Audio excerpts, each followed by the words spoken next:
Chapter 58. The Loud Cry. I saw angels hurrying to and fro in heaven, descending to the earth, and again ascending to heaven, preparing for the fulfillment of some important event. Then I saw another mighty angel commissioned to descend to the earth, to unite his voice with the third angel, and give power and force to his message. Great power and glory were imparted to the angel, and as he descended, the earth was lightened with his glory. The light which attended this angel penetrated everywhere, as he cried mightily with a strong voice, Babylon the Great is fallen, and has become the habitation of devils, and the hold of every foul spirit, and a cage of every unclean and hateful bird. Revelation 18, verse 2.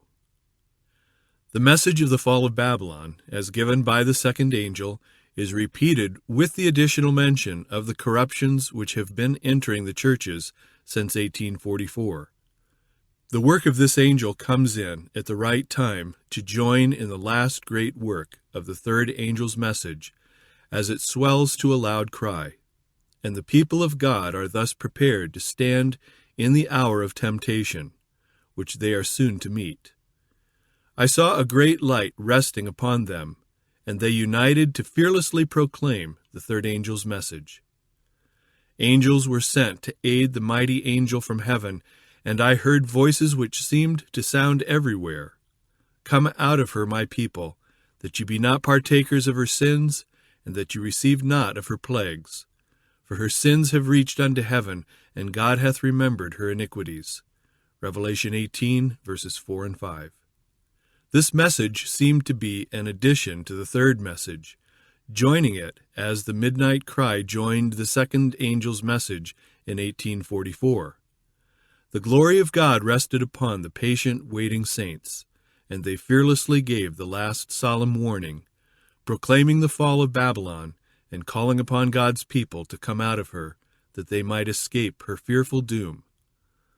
The light that was shed upon the waiting ones penetrated everywhere, and those in the churches who had any light, who had not heard and rejected the three messages, obeyed the call and left the fallen churches. Many had come to years of accountability since these messages had been given and the light shone upon them, and they were privileged to choose life or death. Some chose life and took their stand with those who were looking for their Lord and keeping all his commandments. The third message was to do its work. All were to be tested upon it, and the precious ones were to be called out from the religious bodies. A compelling power moved the honest, while the manifestation of the power of God brought a fear and restraint upon their unbelieving relatives and friends, so that they dared not, neither had they the power to, hinder those who felt the work of the Spirit of God upon them. The last call was carried even to the poor slaves, and the pious among them poured forth their songs of rapturous joy at the prospect of their happy deliverance. In brackets, there is a compiler's note that says that there will be slavery in the time of the second advent is made clear by the prophet John in Revelation 6, verses 15 and 16, in his vivid description of every bondman and every free man, calling for the mountains and rocks to fall on them and hide them from the face of him that sitteth on the throne. Their masters could not check them. Fear and astonishment kept them silent. Mighty miracles were wrought, the sick were healed, and signs and wonders followed the believers. God was in the work, and every saint, fearless of consequences, followed the convictions of his own conscience and united with those who were keeping all the commandments of God. And with power they sounded abroad the third message. I saw that this message will close with power and strength far exceeding the midnight cry. Servants of God, endowed with power from on high, with their faces lighted up and shining with holy consecration, went forth to proclaim the message from heaven. Souls that were scattered all through the religious bodies answered to the call, and the precious were hurried out of the doomed churches, as Lot was hurried out of Sodom before her destruction.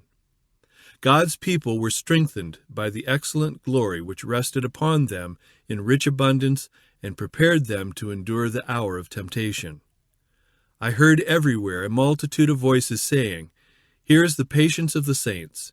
Here are they that keep the commandments of God and the faith of Jesus. Revelation 14, verse 12.